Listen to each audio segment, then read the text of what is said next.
আল্লাহ তাআলা কিয়ামতের কঠিন ময়দানে, যেদিন স্বামী স্ত্রীকে চিনবে না, স্ত্রী স্বামীকে দেখে পালিয়ে যাবে, বন্ধু বন্ধুরে চিনবে না, পীর সাহেব মুরিদরে চিনবে না, মুরিদ পীর সাহেবরে চিনবে না, দলের কর্মী তার নেতারে চিনবে না, নেতা তার কর্মীরে চিনবে না, বন্ধু বন্ধুরে দেখে পালাবে। এই কঠিন মুহূর্তে সূর্যটা মাথার কাছে চলে আসবে, জমিনটা তামার জমিন হবে, আজকের জমিনের মতো নয়।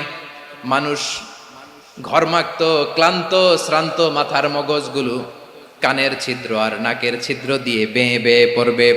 বিশ্বনবী ফরমান, ময়দানে 7 শ্রেণীর ব্যক্তিকে রব্বুল আলামিন তার আরশের নিচে ছায়া দিবেন।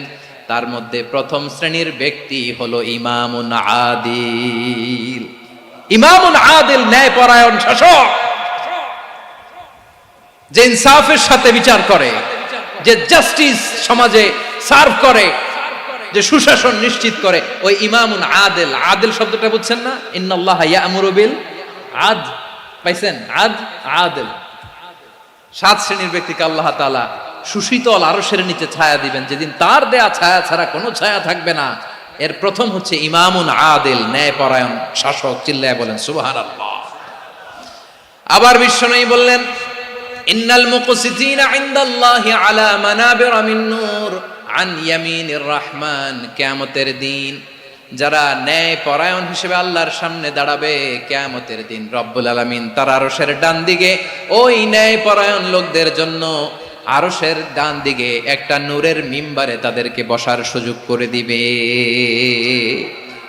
আল্লাহর আরশের ডান দিকে ন্যায়পরায়ণ লোকদের জন্য আল্লাহ তাআলা নূরের মিম্বার বানাবে। 4টেখানে কথা মনে করেছেন? আল আদাল, জাস্টিস। ইন্নাল্লাহা ইয়া'মুরু বিল আদল। আল্লাহ তাআলা এই আদালতের নির্দেশনা দেয়, সুবিচার, সুশাসন। প্রিয় ভাইয়েরা, এটা আমরা বাংলাদেশে চাই কি চাই না? এই যে অরাজকতা, এই যে অন্যায়, এই যে জুলুম, এই যে ইনকনসিস্টেন্সি, সমাজের অসঙ্গতির প্রধান কারণ জাস্টিস নাই, সুবিচার নাই, সুশাসন নাই। শেষবারের মতো আওয়াজ করে বলেন তো, আমরা বাংলাদেশে আদল চাই কি চাই না? তাহলে প্রথম নির্দেশনা শেষ, আল্লাহ তাআলা তোমাদেরকে আদলের আদেশ দেন। এরপরে আল্লাহ বললেন, আমি তোমাদেরকে ইহসানের আদেশ দেই। ইন্নাল্লাহা ইয়া'মুরু বিল আদলি ওয়াল ইহসান। আমি তোমাদেরকে যেমনি আদলের নির্দেশনা দেই, তেমনি ভাবে তোমাদেরকে ইহসানের নির্দেশনা দেই। ইহসান, আওয়াজ করে সবাই বলেন তো ইহসান। সবাই বলেননি, সবাই বললে এতটুকু আওয়াজ হবে আমি বিশ্বাস করি না। আওয়াজ করে বলুন আল ইহসান। ইহসান মানে কারো প্রতি সফট হার্টেড হওয়া, মহানুভব হওয়া, অনুগ্রহ পরায়ণ হওয়া, অনুগ্রহশীল হওয়া, একে অপরের প্রতি দয়াদ্র হওয়া। একে অপরের প্রতি দয়াদ্র, অনুগ্রহশীল হওয়া ছাড়া মানবিক সমাজ কশিনকালেও গঠন করা সম্ভব না। প্রিয় ভাইয়েরা, সুন্দর আচরণ দিয়ে, ইহসান দিয়ে যা জয় করা যায়, নরম আচরণ দিয়ে যেটা অর্জন করা যায়, কঠোরতা দিয়ে সেটা পারা যায় না। বিষ্ণু ঈসা ইসলাম ইহসান দিয়ে, কোমল আচরণ দিয়ে, তার অনুগ্রহ দিয়ে তিনি অনেক কাফিরের হৃদয়কে জয় করে ফেলেছেন। সাইয়েদনা সুমামা ইবনে উসাল রাদিয়াল্লাহু তাআলা আনহুর কথা মনে পড়ে যায়। তিনি ছিলেন ইয়ামামার বাদশা। মদিনাতে বিশ্বনবীকে হত্যা করার নিয়তে এসেছিলেন, গোপনে গোপনে বিশ্বনবীকে হত্যা করে আবার ইয়ামামাতে তিনি ফিরে যাবেন। কিন্তু কি অবাক করা কাণ্ড, হত্যা করতে পারে নাই, সাহাবাদের হাতে তিনি ধরা পড়ে গেলেন। সাইয়েদনা সুমামা ইবনে উসাল রাদিয়াল্লাহু তাআলা আনহু হত্যার নিয়তে আসলেন, কিন্তু হত্যা করতে পারলেন না। সাহাবারা ওনাকে ধরে ফেললেন, ধরে মসজিদে নববীর পিলারের মধ্যে বেঁধে রাখলেন। সুমামা ইবনে উসাল, সিরাত থেকে শুনে, সিরাত থেকে শোনাচ্ছি, রাদিয়াল্লাহু তাআলা আনহু ইয়ামামার অধিপতি ছিলেন। ইয়ামামা বিশ্বনবীকে হত্যার জন্য আসছেন, ধরা পড়ে গেছেন, এখন মসজিদে নববীতে বেঁধে রাখছে, তার মানে বন্দী। এখন স্ট্যাটাস কি? বন্দী, ক্যাপটিভ। তো বিষ্ণু ঈসা ইসলাম সাহাবাদেরকে বললেন, তার খোঁজ খবর নিও, সুমামা ইবনে উসালের খোঁজ খবর নিও। সাহাবারা বলেন, ইয়া রাসূলুল্লাহ, আপনাকে হত্যা করতে এসেছে, তার তো কঠিন ক্যাপিটাল পানিশমেন্ট হওয়া দরকার, কঠিন শাস্তি হওয়া দরকার। বিশ্বনবী বললেন, না, আমি যেটা জানি তোমরা সেটা জানো না। তোমরা সুমামার সাথে ভালো আচরণ করো, বিশ্বনবী সুমামার কাছে গেলেন। প্রথম দিন যে তিনি কালেমার দাওয়াত দিলেন, ইমানের দাওয়াত দিলেন, ইসলামের দাওয়াত দিলেন, রিসালাতের দাওয়াত দিলেন, আখিরাতের দাওয়াত দিলেন। পরের দিন যে বিশ্বনবী সালাতের দাওয়াত দিলেন, যাকাতের দাওয়াত দিলেন, ইসলাম কি, কিভাবে, কেমন করে পালন করতে হয় চমৎকার আর্টিকুলেট করতে শুরু করলেন। তন্ময় হয়ে সুমামা ইবনে উসাল রাদিয়াল্লাহু তাআলা আনহু বিশ্বনবীর কথাগুলো শুনতে আরম্ভ করলো।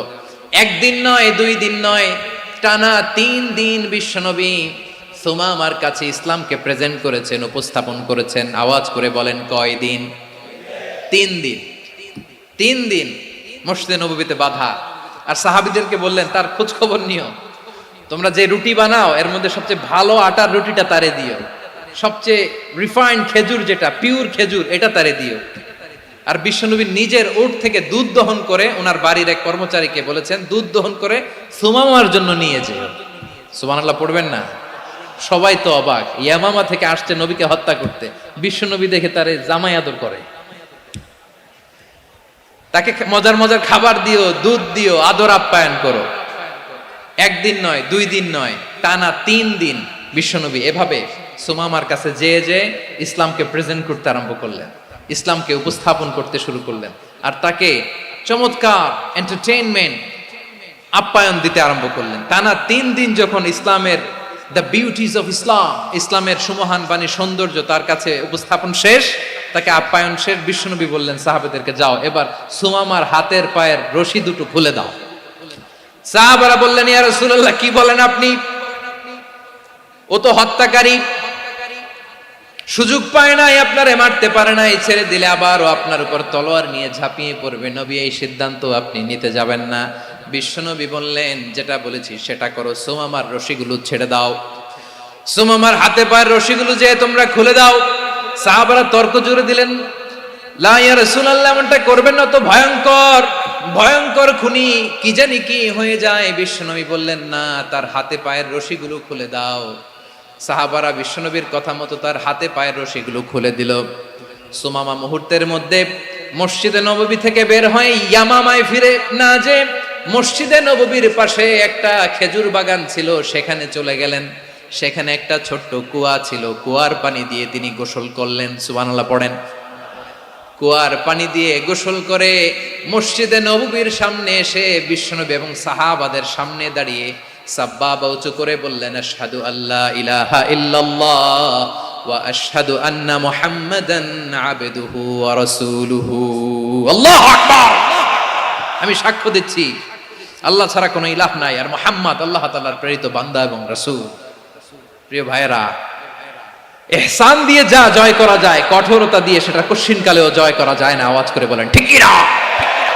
এবার সুমামা দাঁড়িয়ে বলে, ওগো নবী, আমি তো কালিমা পড়ে মুসলমান হয়ে গেলাম, এবার শোনেন, এই মুহূর্তের আগে আপনার চেহারার চাইতে নিকৃষ্ট কোনো চেহারা আমার কাছে ছিল না, কিন্তু শাহাদা পাঠ করার পরে আপনার চেহারার চাইতে উত্তম শ্রেষ্ঠ কোনো চেহারা আমার কাছে আর নাই।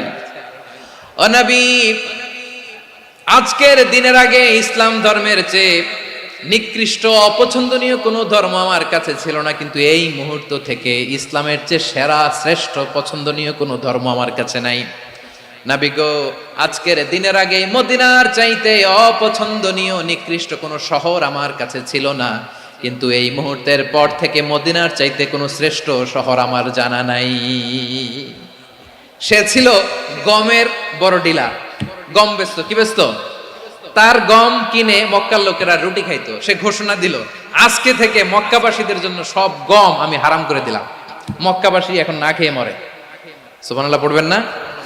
মক্কাবাসী বিশ্বনবীর কাছে আসলেন, এসে বললেন, মুহাম্মদ, আমরা তো তোমার ভাই, তোমার চাচা, তোমার ভাতিজা, তোমার আত্মীয়, তুমি সুমামারে বলো সে যেন আবার গমের সাপ্লাই মক্কার জন্য অনুমতি দিয়ে দেয়। বিশ্বনবীর অনুমতি ক্রমে সুমামা আবার মক্কাতে গম পাঠাতে শুরু করলো। পড়েন সুবহানাল্লাহ। ইহসান, ইহসান দিয়ে আপনি যেটা জয় করতে পারবেন, you can win the heart of your enemies. ইহসান দিয়ে আপনি আপনার শত্রুর হৃদয়কে জয় করতে পারবেন। আওয়াজ করে বলেন, ঠিক কি না?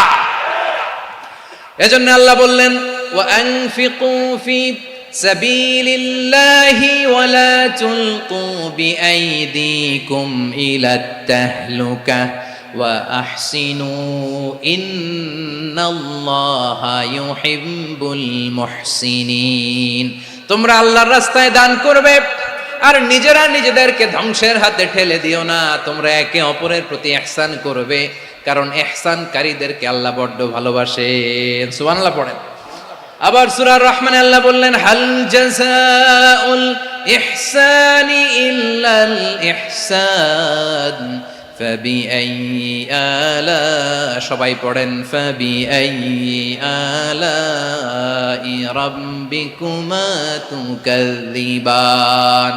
ইহসানের প্রতিদান হিসেবে ইহসানি হয়। বিশ্বনবী সুমামার প্রতি যেমন ইহসান করেছেন, সুমামাও ঠিক তেমন ইহসান ফিরিয়ে দিয়েছে। ঠিক কিনা বলেন? তাহলে এক নম্বরে হচ্ছে আদ, ন্যায় বিচার। দুই নম্বরে সবাই বলেন ইহসান, সদাচরণ। ইহসান দুই ধরনের প্রিয় ভাইরা, ইহসান ফিল ইবাদা, ইহসান ফিল মুআমালা। ইহসান ফিল ইবাদা হচ্ছে একাগ্র অনুভবে ইবাদতে ডুব দেওয়া, এর নাম ইবাদতের ইহসান। সুবহানাল্লাহ পড়ো। বিশ্বনবী বলেন ইহসান মানে কি জানো নাকি? হাদিসে জিবরিলে সাইয়েদনা জিবরিল আলাইহিস সালাম বিশ্বনবীকে বললেন, আখবিরনি আনিল ইহসান। নবী আমাদেরকে বলেন ইহসান মানে কি? বিশ্বনবী বললেন, আনতা আবুদাল্লাহা কাআন্নাকা তারাহু ফাইন লাম তাকুন তারাহু ফাইন্নাহু ইয়ারাক। ইহসান মানে হলো এমন ভাবে তুমি আল্লাহর সামনে নিজেকে উজাড় করে ইবাদত করবে, তুমি ভাববে তুমি আল্লাহকে দেখতে পাচ্ছ। আর এটা যদি ভাবা তোমার জন্য কঠিন হয়ে যায়, অন্তত এতটুকু তুমি ভাববা যে আল্লাহ তোমাকে দেখতে পাচ্ছেন। ঠিক কিনা বলেন? ও আমার বীর চট্টলার ভাইয়েরা, কেউ যেটা দেখে না সেটা দেখে কে? এই বিশ্বাস হৃদয়ের মধ্যে আছে? নামাজে যখন দাঁড়ান এই ফিলিংসটা আনা যাবে? হ্যাঁ, এশার সালাত তো এখনো হয় নাই না? আলোচনা শেষে এশার সালাত এখানে অনুষ্ঠিত হবে, তাই না? আচ্ছা বলুন তো, আমরা এশার সালাত পর্যন্ত বেঁচে থাকবো এই গ্যারান্টি আছে কার কার? হাত তোলেন। কয়েকজন হাত তুলছে পেছনে, না বুঝে তুলে ফেলছে। এশা পর্যন্ত যে আমরা হায়াত পাবো কোনো গ্যারান্টি আছে? সবাই আওয়াজ করে বলেন, গ্যারান্টি আছে? গ্যারান্টি নাই। এই জন্য বিষ্ণু ইসলাম বলেছে, এমন ভাবে নামাজে দাঁড়াও, ইবাদত করো, মনে করো হতে পারে এটাই আমার জীবনের শেষ নামাজ। Perform the salah as if this is your last and final prayer. এমন ভাবে সালাতে দাঁড়াও, ভাবো হতে পারে এটাই তোমার জীবনের শেষ নামাজ। এমন ভাবে নামাজে দাঁড়াও, ভাবো এটাই শেষ নামাজ। তাহলে নামাজে একাগ্রতা বাড়ায় দিবে কে? ফলে ইবাদতের ইহসান আমাদের অর্জিত হবে। আর মুআমালাতে ইহসান হলো, বিশ্বনবী বলেন, ইন্নাল্লাহা তাবারাকা ওয়া তাআলা কাতাবাল ইহসানা আলা কুল্লি শাই ফাইদা কাতালতুম ফাআহসিনুল কিতলা ওয়া ইযা যাবাহতুম ফাআহসিনুয যাবহা ওয়ালিয়ুহিদ্দা আহাদুকুম শাফরাতাহু ওয়ালিয়ুরিহ যাবিহাতাহু। ইহসান দুই ধরনের। আওয়াজ করে বলতে হবে, কয় ধরনের? সবাই বলুন আওয়াজ করে, কয় ধরনের? একটা হচ্ছে ইহসান ফিল ইবাদা, ইবাদতে ইহসান। ইবাদতে ইহসান কি? একাগ্র অনুভব দিয়ে ইবাদত করা, মন প্রাণ দিয়ে ইবাদত করা।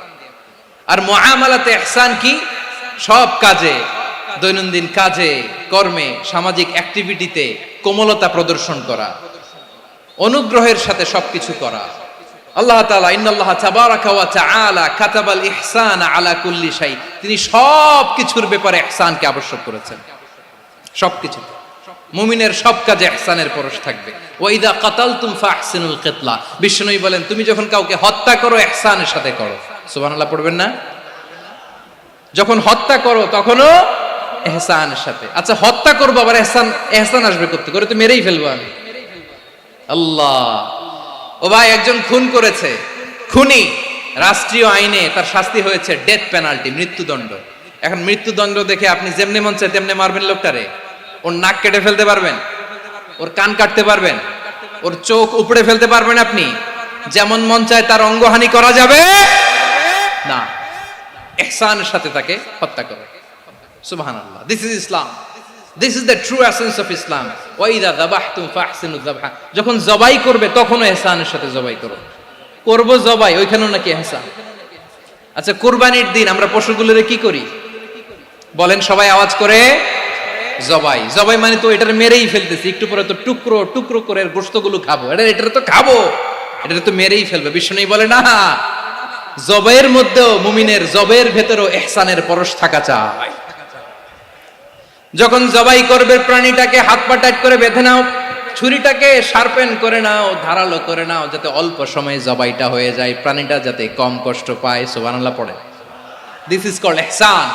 ইহসান আল্লাহ তাআলা যেমনি আদলের আদেশ করেছেন, ন্যায় বিচার জাস্টিস এনশিওর করতে বলেছেন, সমাজে ইহসানের ব্যবহার, ইহসানের অনুশীলন তিনি করতে বলেছেন। এজন্য মুমিনের প্রতিটি কাজে, আমার চট্টগ্রামের ভাইয়েরা আমার দিকে তাকান, খেয়াল করে শুনুন, মুমিন জীবনের প্রতিটি কাজে ইহসানের পরশ থাকা চাই।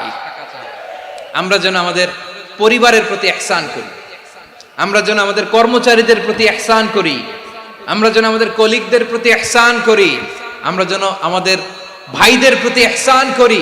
মুমিন জীবনের প্রতি কাজে ইহসানের পরশ থাকার দরকার আছে না নাই? কথা বুঝতে পেরেছেন?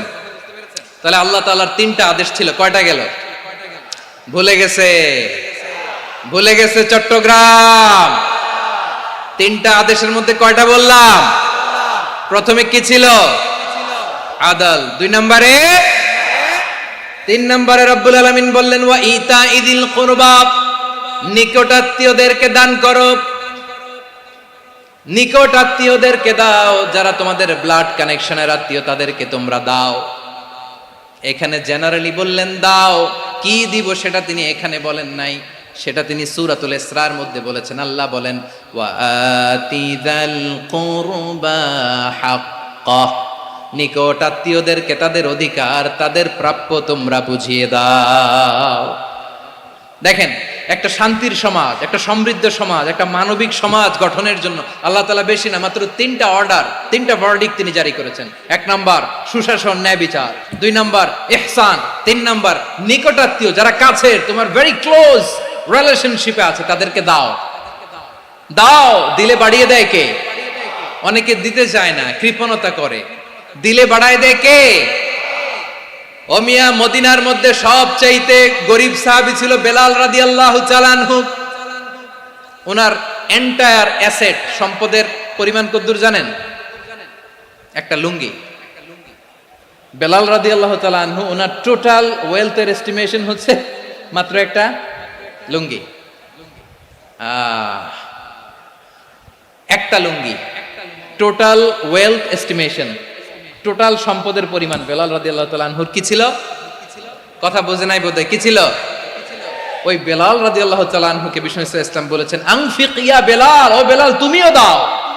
ওয়ালা তাখশা মিন যিল আরশি ইখলালা, আরশের অধিপতির তো কোনো ঘাটতি নাই, তুমি দিলে ওই আল্লাহ তোমারে বাড়ায় দিবে। এজন্য আমার প্রিয় ভাইয়েরা, দিলে কমে না, দিলে বাড়ে। অনেকে ধরে রাখে, নতুন কিছু নিতে পারে না, হাত দিয়ে যেটা ধরে রেখেছেন এটা দিয়ে দেন, বড় একটা ধরার সুযোগ পাবেন। জোরে বলেন ঠিক কিনা? ধরেন 5 কেজি ওজনের একটা ধরে রাখছেন, এখন 10, এটা না ছাড়লে 10 কেজি ধরতে পারবেন আপনি? আচ্ছা, 10 কেজির জিনিস একটা আছে হাতে, ওইটা যদি ছেড়ে দেন তাহলেই না 15 কেজি ধরতে পারবেন। কথা বলেন ঠিক কিনা? তাহলে দিলে বাড়িয়ে দেয় কে? রব্বুল আলামিন বললেন 3 নাম্বার আদেশ হলো তোমাদের প্রতি সমাজটারে কেমন করে মানবিক সমাজ, সুন্দর সমাজ গড়বা। 3 নাম্বার আদেশ হলো ওয়া আতিদাল কুরবা হাক্কা, নিকটাত্মীয়দেরকে তাদের প্রাপ্য বুঝিয়ে দাও। এই নিকটাত্মীয়দেরকে তাদের অধিকার বুঝিয়ে দেওয়া, প্রাপ্য বুঝিয়ে দেওয়াতে আমাদের গাফলতি আছে না নাই? চট্টগ্রামে নাই? মাশাআল্লাহ আছে, আছে। অনেকে দেখবেন অনেক আল্লাহওয়ালা তাহাজ্জুদ গুজার, সেজদা দিতে দিতে কপালে কালো দাগ ফেলে দিছে, সে তার বোনের হকটা আদায় করে নাই। আছে না নাই? হ্যাঁ, এখানেও আছে। সর্বনাশ। অনেক বড় হাজী সাহেব, বিশাল লম্বা দাড়ি, ছেলেরে সব দিয়ে দিছে, মেয়েরে কিছু দেয় নাই, মেয়ের হক আদায় করে নাই। আছে না নাই? এই হাজী সাহেবেরা, এই আল্লাহওয়ালারা কিয়ামতের ময়দানে আটকে যাবে। আপনি অন্যের অধিকার নষ্ট করেছেন, তাদের রাইটস কে ভায়োলেট করেছেন। এজন্য আল্লাহ তাআলা বলেন, কারো অধিকার যদি কেউ নষ্ট করে, ওই সমাজটা মানবিক সমাজ কঠিনকালেও হতে পারে না। এজন্য 3 নম্বর আল্লাহ বললেন ওয়া ইতাইদিল কুরবা, নিকটাত্মীয়দেরকে দাও। কি দিবা? তাদের অধিকার দিয়ে দাও, বোনের অধিকার বুঝিয়ে দাও, মেয়ের অধিকার বুঝিয়ে দাও, ফুফুর অধিকার বুঝিয়ে দাও। দেখবেন অনেক মায়েরা ছেলের পাতে মুরগির রান দেয়, মেয়ের পাতে দেয় মুরগির ঠ্যাং। এরকম আছে না নাই? ছেলেরা কি দেয় মুরগির, মেয়ের পাতে কি দেয়? তো মেয়ের কি মুরগির রান খেতে মনে চায় না? মনে চায় না? এমনটা করা যাবে না। নিকটাত্মীয়দেরকে অধিকার দিয়ে দাও, নিকটাত্মীয়ের সাথে সুসম্পর্ক রাখো। আদেশটা কার? এজন্য প্রিয় ভাইয়েরা, জীবনে যদি বারাকা অর্জন করতে চান, নিকটাত্মীয়দের সাথে সুসম্পর্ক রাখতে হবে, তাদের জন্য উপহার পাঠাতে হবে। বিশ্বনবী বলেন, লা ইয়াদখুলুল জান্নাতা কাতে, যে ব্যক্তি আত্মীয়তার সম্পর্ককে ছিন্ন করে দেয়, সে কশিন কালেও আল্লাহর জান্নাতে ঢুকবে না। আপনি কি এটারে সহজ হাদিস মনে করছেন? এটা সহজ কথা? আপনি ভাবছেন আপনার নামাজ আপনার বাঁচাতে পারবে, আপনার রোজা বাঁচাতে পারবে, আপনার তাহাজ্জুদ আপনারে বাঁচাতে পারবে? অধিকার নষ্ট করলে কিছুই আপনারে বাঁচাতে পারবে না। এজন্য নিকট আত্মীয়দেরকে দিতে হবে বেশি বেশি। বিশ্বনবী বলেন, ইন্না সাদাকাতা আলাল মিসকিনি সাদাকা ওয়া আলা যির রাহিমি ইসনাতান সাদাকাতুন ওয়া সিলা। মিসকিনরে দান করলে শুধু দানের সওয়াব হয়, নিকট আত্মীয়কে দান করলে দুইটার সওয়াব হয়, সাদাকার সওয়াব হয়, আবার আত্মীয়তার বন্ধন অটুট রাখার সওয়াব হয়ে যায়। আবার বিশ্বনবী বললেন, মান সাররাহু আইয়ুবসাতা লাহু ফি রিজকিহি ওয়া ইউনসা লাহু ফি আসারিহি ফালইয়াসিল রাহিমা। যে ব্যক্তি তার রিজিকের প্রশস্ততা চায় আর হায়াতে বরকত চায়, সে যেন তার আত্মীয়ের সাথে সুসম্পর্ক রাখে। আমার প্রিয় চট্টলার ভাইয়েরা, আমাদের রিজিক বাড়ুক, এটা আমরা চাই কি চাই না? সবাই চান? হ্যাঁ, আমাদের রিজিকে প্রশস্ততা আসুক, চাই কি চাই না? আমাদের হায়াতে বরকত আসুক, আমরা চাই কি চাই না? এই দুইটা যদি চান, তাহলে নিকট আত্মীয়দের সাথে সুসম্পর্ক রাখবেন, পারবেন? তাহলে সমাজটারে মানবিক সমাজ বানায় দিবে কে? তিনটা আদেশ চলে গেল। কয়টা? আওয়াজ করে বলেন। 1 নম্বরে কি ছিল? 2 নম্বরে, 3 নম্বরে নিকট আত্মীয়দেরকে দান। আপনাদেরকে আরো শোনার আগ্রহ আছে? আপনাদের মনোযোগ আছে না গেছে? কষ্ট হচ্ছে না? মাশাআল্লাহ, মাশাআল্লাহ। তাকবীর পড়ুন, লিল্লাহি তাকবীর।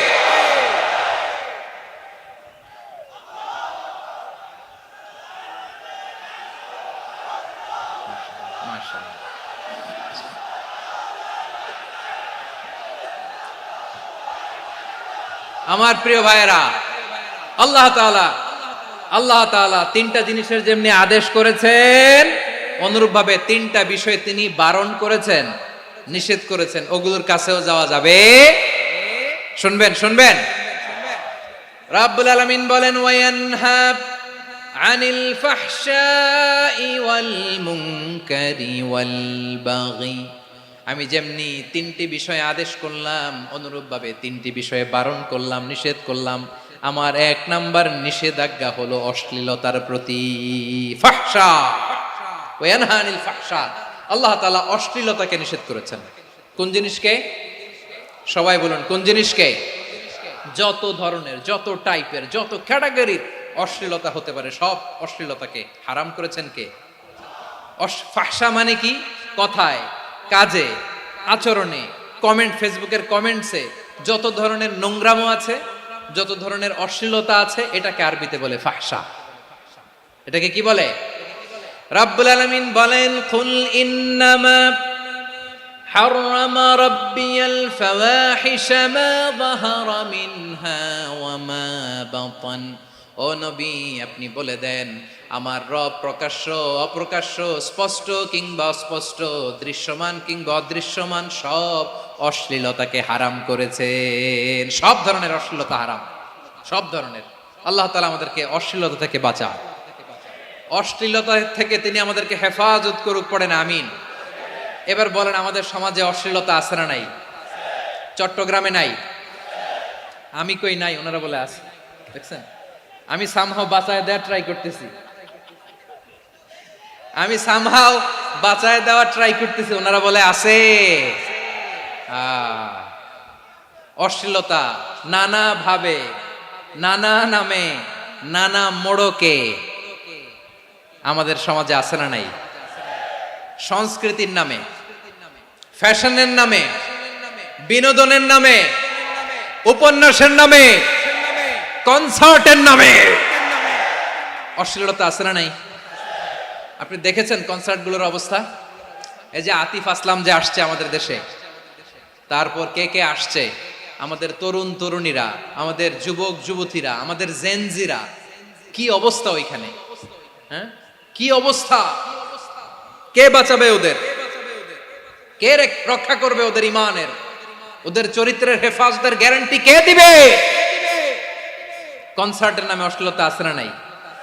ছেলে মেয়ে একে অপরকে জড়ায় ধরতেছে, একে অপরকে চুমো খাচ্ছে প্রকাশ্যে, দিবালোকে, গণমানুষের সামনে। আল্লাহ তাআলা এই অশ্লীলতা থেকে আমাদেরকে বেঁচে থাকতে বলেছেন, বেঁচে থাকতে বলেছেন। রূপালী জগতের নামে অশ্লীলতা আছে না নাই? এই টার্মটা আপনারা জানেন না? রূপালী জগৎ কি জগৎ? আসলে কি রূপালী জগৎ না অন্ধকার জগৎ? আমার বোনেরা, আপনাদেরকে যে কি বলে তারা বুঝায়, রূপালী জগৎ শুনেই আপনি ভরকে যাবেন না। রূপালী জগতে যে নারী যত বেশি উলঙ্গ, সে নাকি তত বেশি সাহসী।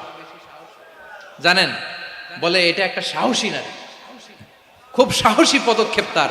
যত বেশি শরীর থেকে কাপড় নামাতে পারবে, যত বেশি বস্ত্রহীন হয়ে নিজেকে প্রেজেন্ট করতে পারবে, সে নাকি তত বেশি সাহসী। আমার চট্টলার ভাইয়েরা, শয়তানের প্রথম এজেন্ডা ছিল বনি আদমকে বস্ত্রহীন করা। সে আদম এবং হাওয়া আলাইহিস সালামকে নিষিদ্ধ গাছের ফল খাইয়ে তাদেরকে বস্ত্রহীন করেছে। এই জামিনেও সে আমাদেরকে বস্ত্রহীন করতে চাইবে। এই রূপালী জগতের নামে তারা এটা করে। আমার প্রিয় বোনেরা, আপনি জানেন না আপনার দাম কত। ওরা আপনাদেরকে বিজ্ঞাপনের সস্তা পণ্য বানাতে চায়। ওরা আপনাদেরকে ওদের ভোগের লিপসার টুলস বানাতে চায়। ওরা আপনাদেরকে দিয়ে ওদের খায়েশ পূরণ করতে চায়। এটা আপনাদের জন্য মোটেও ডিগনিটি নয়, এটা আপনাদের জন্য সম্মান নয়। আপনার সম্মান শালীনতায়, আপনার সম্মান হেজাবে, আপনার সম্মান ভদ্রতায়, আপনার সম্মান আপনার ডিসেন্ট পোশাকে। পোশাক বলে দেয় এই নারীটা ভদ্র না অভদ্র। পোশাক বলে দেয় এই মেয়েটা কোন ঘরের মেয়ে। আওয়াজ করে বলেন ঠিক কিনা? আপনি জানেন না, আপনারা সস্তা পণ্য বানায়, ভোগের পণ্য, বিলবোর্ডে আপনাকে উলঙ্গ করে উপস্থাপন করে। এই অশ্লীলতার সাথে ইসলামের কোনো সম্পর্ক। এজন্য আল্লাহ বলেন, আমি অশ্লীলতাকে হারাম করেছি। অশ্লীলতাকে হারাম করার প্রথম কারণ হলো এর মাধ্যমে মানবতাকে অপমানিত করা হয়। কারণ মানুষের সম্মান মানুষের পোশাকে। মানুষ যখন পোশাকহীন হয়ে যায়, বস্ত্রহীন হয়ে যায়, তার সম্মান কমে যায়, ঠিক কিনা? অশ্লীলতাকে হারাম করার প্রথম কারণ হচ্ছে মানুষ মানুষকে অপমান করে। একটা নারী, সে তো সম্মানিত, নারী যে কত সম্মানিত নারীরা এটা বুঝেই নাই। বিশ্বনবী বলেন, আর দুনিয়া কুল্লুহা মাতা ওয়া খায়রু মাতা'আদ দুনিয়া আল মারআতুস সালিহা। আমার বোনেরা, 5টা প্যান্ডেলে আপনারা এলইডিতে আমার আলোচনা শুনছেন, আমি জানি। আপনাদের এই গর্ভ যে কত দামি আপনি জানেন না। আপনার পেট থেকেই আসবে আগামী দিনের সালাহুদ্দিন আল আইয়ুবী। আপনার পেট থেকেই আসবে অনাগত দিনের ইমাম মাহদী আল মুনতাদর। আপনার পেট থেকেই আসবে অনাগত দিনের ফয়সাল, ওয়াসিম, মুগ্ধ, আবু সাইদের মতো বীর যোদ্ধা।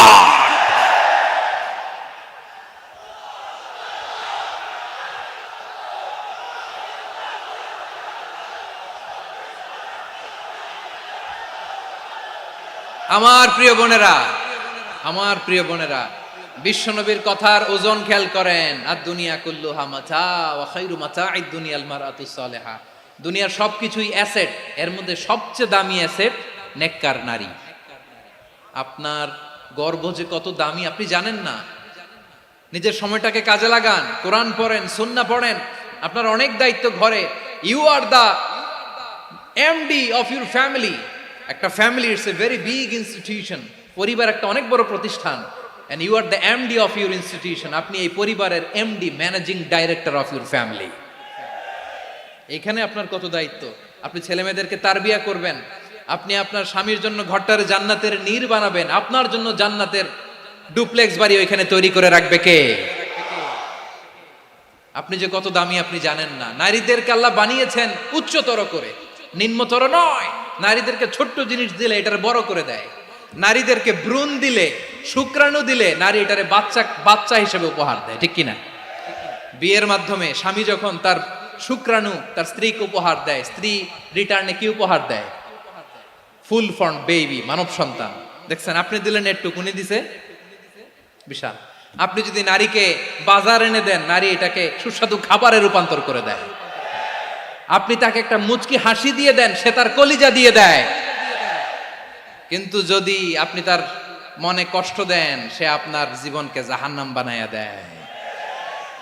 খবর আছে, নারীর মন বুঝতে পারলে নেয়ামত, বুঝতে না পারলে কিয়ামত, ঠিক কিনা বলে? কত দামি আপনি জানেন না, জানেন না আপনি কত দামি, অনেক দামি আপনি।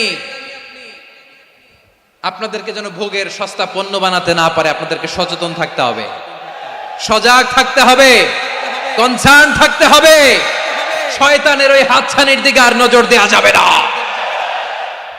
তাহলে কেন আল্লাহ তাআলা এই ফাহশা অশ্লীলতাকে হারাম করলেন? এক নাম্বার, এতে হিউম্যান ডিগনিটি কমে।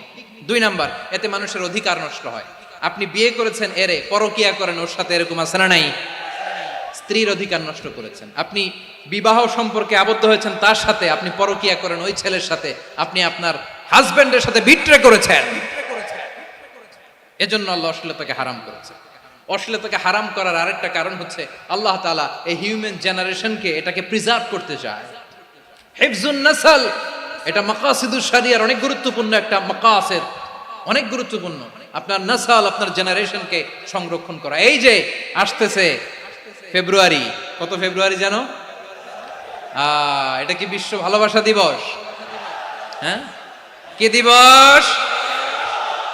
এই বিশ্ব ভালোবাসা দিবসের সাথে মুসলমানদের কোনো সম্পর্ক নাই। আমার প্রিয় ভাইরা, এই যে আপনি অবৈধ সম্পর্কে জড়ালেন, কেন আল্লাহ অশ্লীলতাকে হারাম করেছে দেখেন। বলতেছিলাম যে এটা আপনার নাসল, আপনার জেনারেশন, আপনার লিনিয়েজ, আপনার বংশকে প্রিজার্ভ করা। কে কার বাবা, কে কার মা, বাবা মা জানা, প্রজন্মকে প্রিজার্ভ করা, এটা ইসলাম ওয়াজিব করে দিয়েছে।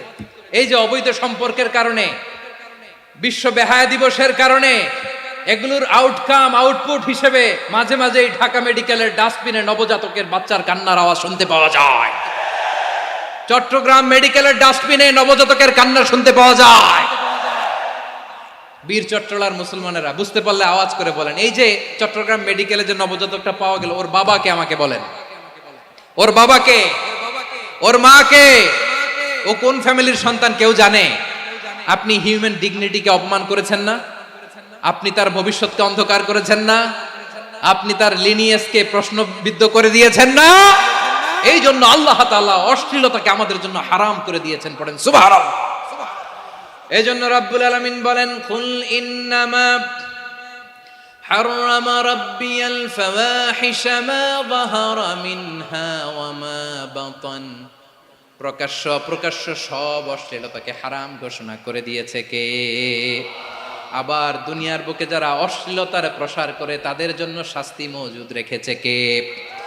রাব্বুল আলামিন বলেন, ইন্নাল্লাযীনা ইউহিব্বুনা আন তাশিআল ফাহিশাতু ফিল্লাযীনা আমানু লাহুম আযাবুন আলীমুন ফিদ দুনিয়া ওয়াল আখিরাতি ওয়াল্লাহু ইয়ালামু ওয়া আনতুম লা তা'লামুন। নিশ্চয়ই যারা বিশ্বাসীদের মাঝে অশ্লীলতার প্রচার প্রসার করতে চায় তাদের জন্য আমি মর্মন্তুদ শাস্তি প্রস্তুত করে রেখেছি, দুনিয়াতেও রেখেছি, আখিরাতেও রেখেছি। ঘোষণাটা কার? যারা এই নাটকের নামে, সিনেমার নামে, রূপালী জগতের নামে, মুভির নামে, ওটিটি প্ল্যাটফর্মের নামে আমার সমাজে অশ্লীলতা ছড়াতে চায় তাদের জন্য কঠিন মর্মন্তুদ শাস্তি মজুদ রেখে দিয়েছে কে? ও আমার বোনেরা, এখনো আপনি জাগবেন না? এখনো আপনার চিন্তার দুয়ারে এখনো নাড়া পড়ে নাই? ওরা আপনাকে উলঙ্গ বানাতে চায়, ওরা আপনাকে আইটেম গার্ল বানাতে চায়। এজন্য ইসলাম অশ্লীলতাকে হারাম করেছে। হারাম। ইসলাম বলেছে যোজন যোজন দূরে থাকো, ওরা বলে না কাছে আসো, কাছে আসার গল্প, ক্লোজ আপ ওয়ান, কাছে আসার গল্প আছে না নাই? চট্টগ্রামে তো এগুলো নাই মাশাআল্লাহ। হ্যাঁ, এখানেও আছে ক্লোজ আপ ওয়ান, কাছে আসার গল্প। আল্লাহ বলেন ওয়ালা তাকরাবুজ জিনা, কাছেও এসো না, জিনা থেকে যোজন যোজন কিলো দূরে থাকো, ওরা বলে কাছে আসার গল্প। আমার বীর চট্টলার ভাইয়েরা, কাছে আসতে হলে আমরা কোরআনের কাছে আসব, কাছে আসতে হলে নবীর কাছে আসব, কাছে আসার গল্প হবে আমার রবের কাছে আসার গল্প। চিল্লায় বলো ঠিক কিনা?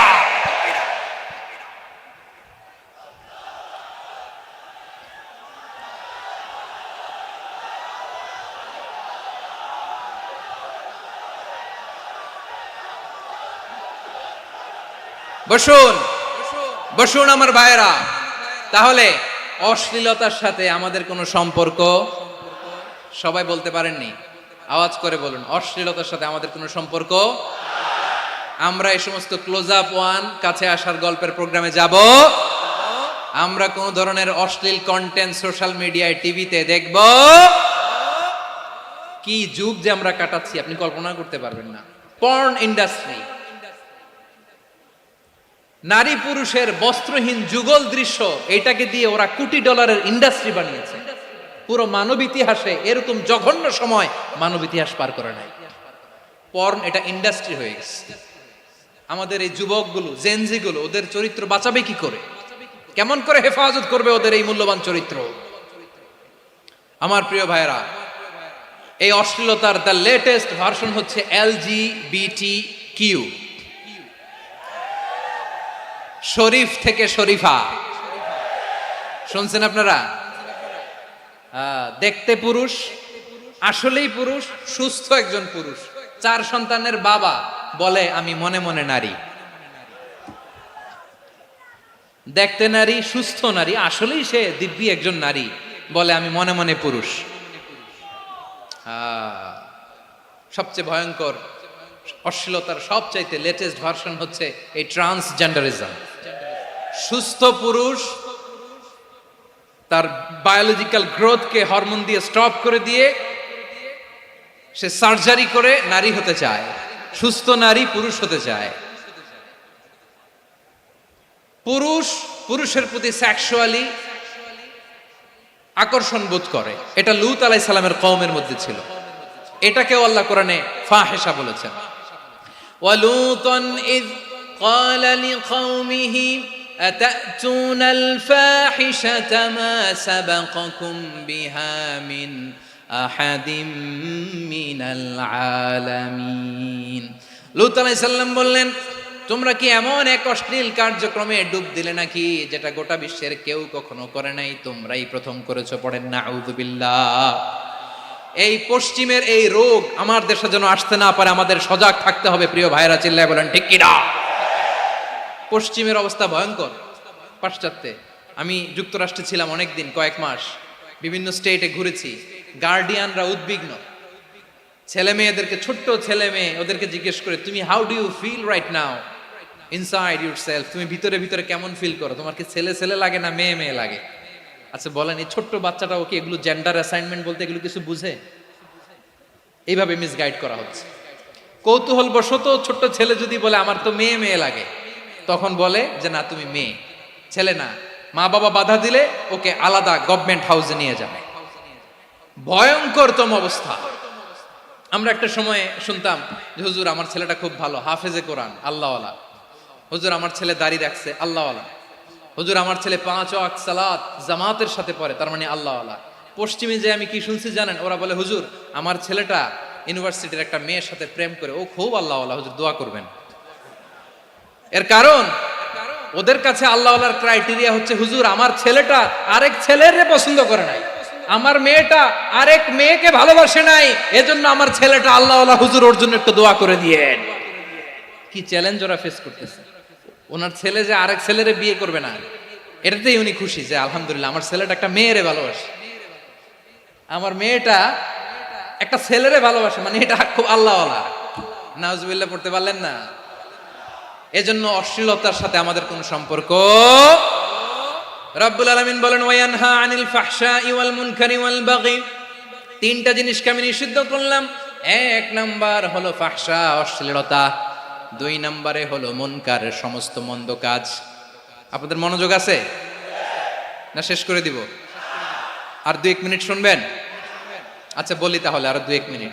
তাহলে নিষেধাজ্ঞা জারি করেছেন তিনটা জিনিসের উপর। এক নাম্বার কি? ফাহশা, অশ্লীলতা। দুই নাম্বার মুনকার। মুনকার মানে হচ্ছে যত মন্দ কাজ, খারাপ কাজ, বাজে কাজ, এটার বলে মুনকার। এটার কি বলে? আপনারা পড়ছেন না, তা'মুরুনা বিল মা'রুফি ওয়া তানহাউনা আনিল মুনকার। ভালো কাজের আদেশ, সৎ কাজের আদেশ, অসৎ কাজের নিষেধ। মুনকার, মুনকার হচ্ছে মানুষের স্বাভাবিক বিবেকবোধ যেটাকে খারাপ বলে, ওইটাই মুনকার। পৃথিবীর সব আসমানি গ্রন্থ যেটাকে খারাপ বলেছে, মানুষের স্বাভাবিক বিবেকবোধ যেটাকে খারাপ বলেছে, এগুলো সব মুনকার। যেমন ইফটিজিং, এটা কি ভালো না খারাপ? মজুদদারি, খাদ্যে ভেজাল দেওয়া, ওজনে কম দেওয়া, মাছে ফরমালিন মিশানো, চাঁদাবাজি, টেন্ডারবাজি, দখলবাজি, এগুলো আমাদের স্বাভাবিক বিবেকেই বলে এগুলো খারাপ, এগুলো হচ্ছে মুনকার। আল্লাহ তাআলা এই মুনকার থেকে আমাদেরকে বেঁচে থাকতে বলেন, আর শয়তান এই মুনকারের প্রতি আমাদেরকে উদ্বুদ্ধ করে। আল্লাহ তাআলা বললেন, ইয়া আইয়ুহাল্লাযীনা আমানু লা তাত্তাবিউ খুতুওয়াতিশ শাইতান ফাইন ওয়া মান ইয়াত্তাবি' খুতুওয়াতিশ শাইতানি ফাইন্নাহু ইয়া'মুরু বিল ফাহশাই ওয়াল মুনকার। আল্লাহ বললেন, আমার গোলামেরা শোনো শোনো, ও আমার বিশ্বাসী বান্দারা খবরদার, তোমরা কশিনকালেও শয়তানের পদাঙ্ক অনুসরণ করবে না, কারণ শয়তান তোমাদেরকে অশ্লীলতা এবং মন্দ কাজের দিকে উদ্বুদ্ধ করে। আমাদের কাজ হচ্ছে শয়তান আমাদেরকে যেদিকে নিতে চায় আমরা তার উল্টা দিকে যাব, ঠিক কিনা বলে? শয়তান এই মন্দ কাজকে আমাদের কাছে বিউটিফাই করে, চাকচিক্যময় করে আমাদের সামনে উপস্থাপন করে। এজন্য আল্লাহ বলেন মুনকারকে থামাতে হবে, মুনকার প্রতিরোধ করতে হবে। মুনকার প্রতিরোধের দায়িত্ব শুধু আমাদের নাকি? শুধু আপনার খতিব সাহেবের, ইমাম সাহেবের, নাকি মুসলিম উম্মার সবার? আওয়াজ করে বলুন, মুনকার, অসৎ কাজ প্রতিরোধের দায়িত্ব কার?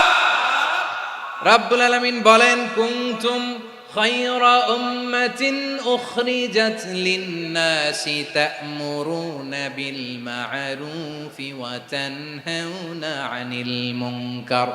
তোমাদেরকে শ্রেষ্ঠ জাতি করে জমিনের মধ্যে আবির্ভূত করা হয়েছে, যাতে করে তোমরা জমিনের ভেতরে সৎ কাজের আদেশ করতে পারো আর অসৎ কাজের নিষেধ করতে পারো। উম্মাহ কুনতুম খায়রা, তাহলে গোটা উম্মার দায়িত্ব, এটা বুঝতে পারছেন তো? আচ্ছা, আরো নিচে আসেন। এরপরে আল্লাহ বললেন, শুধু উম্মাহ না, এই জমিনের রাজত্ব আমি যাদের হাতে দেই, এই জমিনের মালিক আমি যাদেরকে বানিয়ে দেই, যাদেরকে আমি সরকারের দায়িত্ব দেই, তাদেরকেও মুনকার প্রতিরোধের দায়িত্ব দিয়েছে কে? আল্লাহ বলেন, যারা ক্ষমতার মসনদে বসেছে তাদেরকে 4 দফা কর্মসূচি আমি আল্লাহ দিলাম। আওয়াজ করে বলেন, কয় দফা? আল্লাহ বলেন, আল্লাযীনা ইম্মাক্কান্নাহুম ফিল আরদি আকামুস সালাতা ওয়া আতাউয যাকাতা ওয়া আমারু বিল মা'রুফি ওয়া নাহাউ আনিল মুনকার ওয়ালিল্লাহি আকিবাতুল উমুর। যারা এই জমিনের উত্তরাধিকার হয়েছে তারা 4 দফা কর্মসূচি নিয়ে সামনে আগাবা। সালাত কায়েম করবা, যাকাত আদায় করবা, সৎ কাজের আদেশ দিবা, অসৎ কাজ থেকে মুনকার প্রতিরোধ করবা। আদেশটা কার? আমার প্রিয় চট্টলার ভাইরা, পুরো উম্মার দায়িত্ব মুনকার প্রতিরোধ করা, সরকার প্রধানের দায়িত্ব মুনকার প্রতিরোধ করা। এরপর আল্লাহ বলেন, প্রতিটা ফ্যামিলির যিনি প্রধান, সিইও, বাবা, প্রত্যেক বাবারও দায়িত্ব এই মুনকার প্রতিরোধ করা। আওয়াজ করে বলেন ঠিক কিনা? যেমনটি সাইয়েদনা লুকমান আলাইহিস সালাম ওনার কলিজার টুকরা সন্তানকে আদেশ করেছেন, ইয়া বুনাইয়া আকিমিস সালাতা ওয়া'মুর বিল মা'রুফি ওয়ানহা আনিল মুনকার। পড়েন সুবহানাল্লাহ। বাবা ছেলেকে সবক দিচ্ছে। কে সবক দিচ্ছে? কাকে? লুকমান আলাইহিস সালাম ছেলেকে বলতেছে, ওরে আমার কলিজার টুকরা সন্তান, ওরে আমার বাছা, নামাজ কায়েম করবা, সৎ কাজের আদেশ দিবা, আর মুনকার প্রতিরোধ করবা, অসৎ কাজ, সমাজ থেকে খারাপ কাজকে ঝেঁটে বিদায় করে দিবা।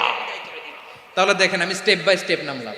পুরা উম্মার দায়িত্ব, জমিনের উত্তরাধিকারী আল্লাহ যাদেরকে বানিয়েছেন সরকার, তাদের দায়িত্ব, প্রতিটি ফ্যামিলির প্রধানের দায়িত্ব। এরপরে বিশ্বনবী বলেন সচেতন প্রতিটি মুসলিমের দায়িত্ব সমাজ থেকে মুনকারকে উৎখাত করা। বিশ্বনবী বলেছেন মান রাআ মিনকুম মুনকারান ফালিয়ুগাইয়িরহু বিয়াদিহি ফাইন লাম ইয়াস্তাতি ফাবিলিসানিহি ওয়া ইন লাম ইয়াস্তাতি ফাবিকলবিহি ওয়া যালিকা আযআফুল ঈমান। সমাজে যে মুনকার দেখবে, খারাপ কাজ দেখবে, সে যেন হাত দিয়ে সেটাকে থামায়। কি দিয়ে? আপনাদের তো হাত নাই না? হাত আছে, হাত আছে। ওরা যেই হাত দিয়ে অন্যায় করে ওইটা প্রতিরোধের জন্য আমাদেরও হাত আছে না নাই? থামাতে হবে, থামাতে হবে।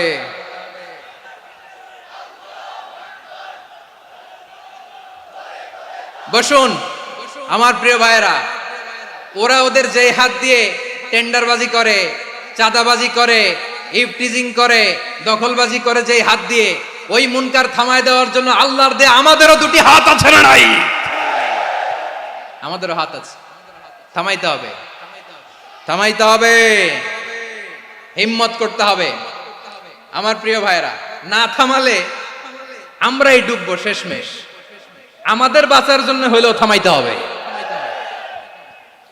রব্বুল আলামিন বলেন ওয়াত্তাকু ফিতনাতাল লা তুসিবান্নাল্লাযীনা যালামু মিনকুম খাসসা। ও আমার গোলামেরা, ওই আযাবকে ভয় করো যে আযাব যখন আমি জমিনের বুকে পাঠাই শুধু জালেমদেরকেই মারি না, আলেমদেরকেও মারি।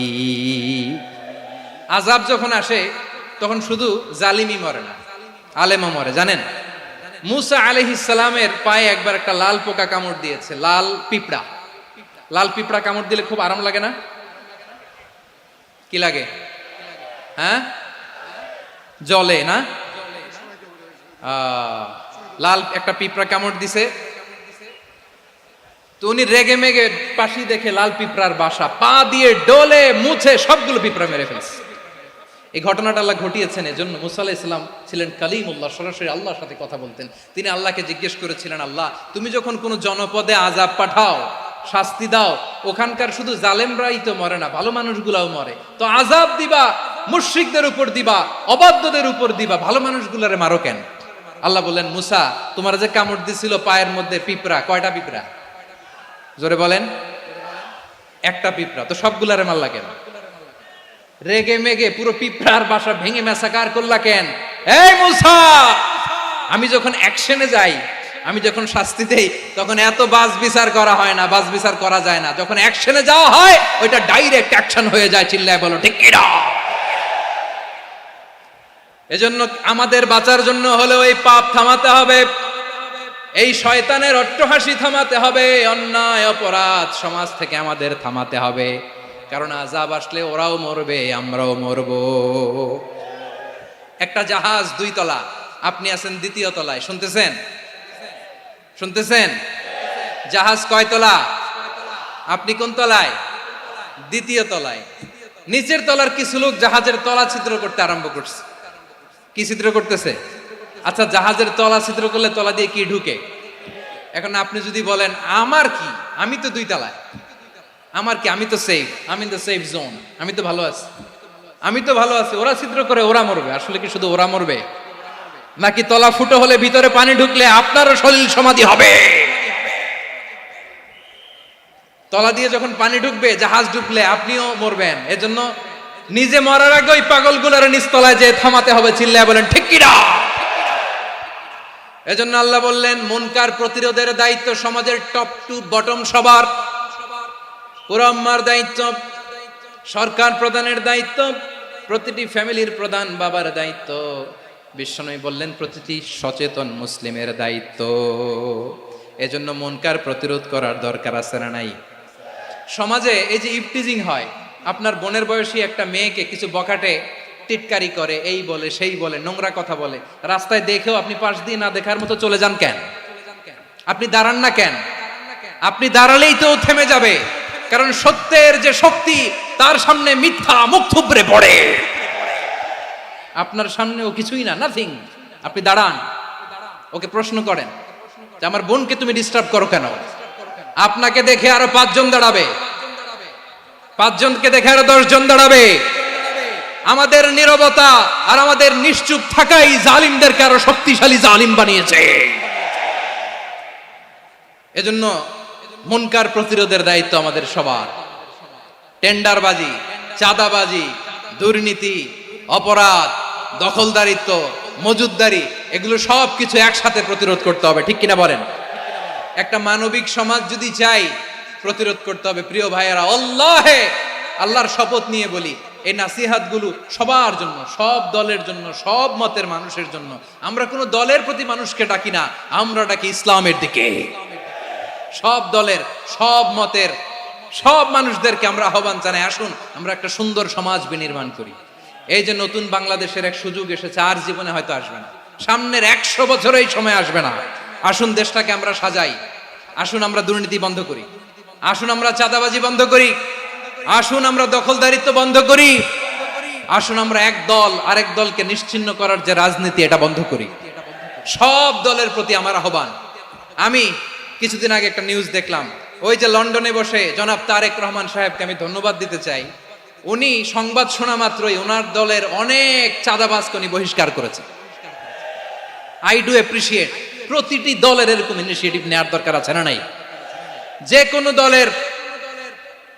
কোনো দলে এই প্র্যাকটিসটা থাকার দরকার আছে না নাই? চাঁদাবাজদের সাথে আপনারা নিজেদেরকে মুক্ত ঘোষণা করবেন যে এরা আমার দলের কর্মী হতে পারে না। আমরা চাঁদাবাজ মুক্ত বাংলাদেশ চাই, জুলুম মুক্ত বাংলাদেশ চাই, ফ্যাসিজম মুক্ত বাংলাদেশ চাই, গুণ খুন খারাপি মুক্ত বাংলাদেশ চাই। আমরা নতুন ভোরের বাংলাদেশ চাই। ওই বাংলাদেশ পাওয়ার জন্য মুনকার প্রতিরোধে, অন্যায় প্রতিরোধে যদি বাঘের বাচ্চার মতো, আবু সাইদের মতো 2 হাত উঁচু করে বুককে টান টান করে প্রসারিত করে দাঁড়াতে হয়, রাজি আছো মুসলমান? কারা কারা রাজি? আল্লাহকে হাত দেখিয়ে প্রতিজ্ঞা করো।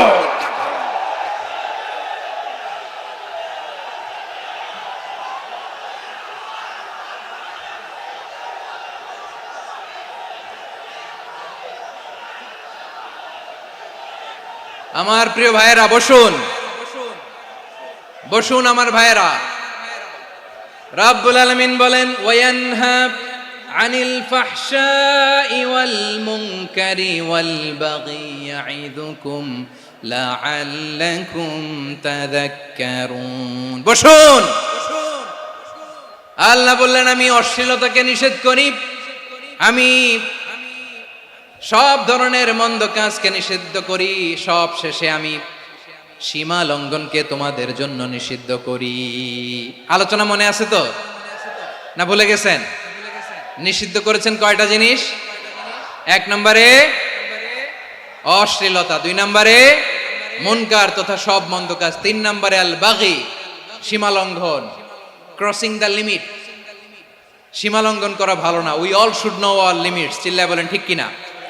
একই আয়াতে আল্লাহ বললেন, কুল ইন্নামা হাররামা রাব্বিয়াল ফাওয়াহিশা মা যাহারা মিনহা ওয়া মা বাতানা ওয়াল ইসমা ওয়াল বাগিয়া বিগাইরিল হক।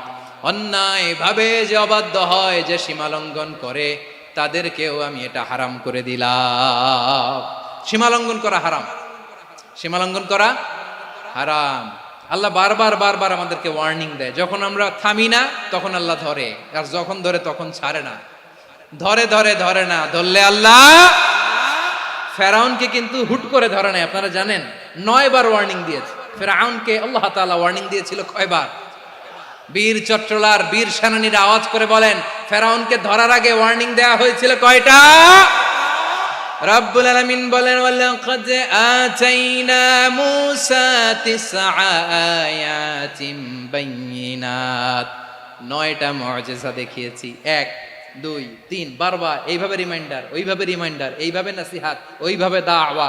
ফাকুলা লাহু কাওলান লাইয়িনা, নরম করে বলো, সফট করে বলো, যত ওয়ে হতে পারে দাওয়া মেথডোলজি। মূসা আলাইহিস সালামের সব অ্যাপ্লাই শেষ। 10ম বারে যে আল্লাহ ধরছে, 10ম বারে যে ধরেছে। এজন্য আল্লাহ বলেন, আমি সীমা লঙ্ঘনকে পছন্দ করি না। কোরআনের অন্য আয়াতে বাগীকে বলা হয়েছে আল ইতিদা। সীমা লঙ্ঘন যারা করে তাদেরকে আল্লাহ বলেছেন মুতাদিন।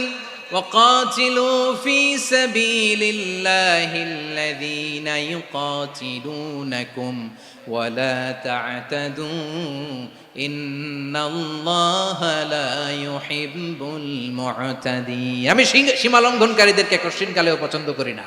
আমরা যেন সীমা লঙ্ঘন না করি, রাজি আছেন তো? যে কোনো ক্ষেত্রে ইবাদতে যেন সীমা লঙ্ঘন না করি। অনেকে আমরা ইবাদতে সীমা লঙ্ঘন করে ফেলি।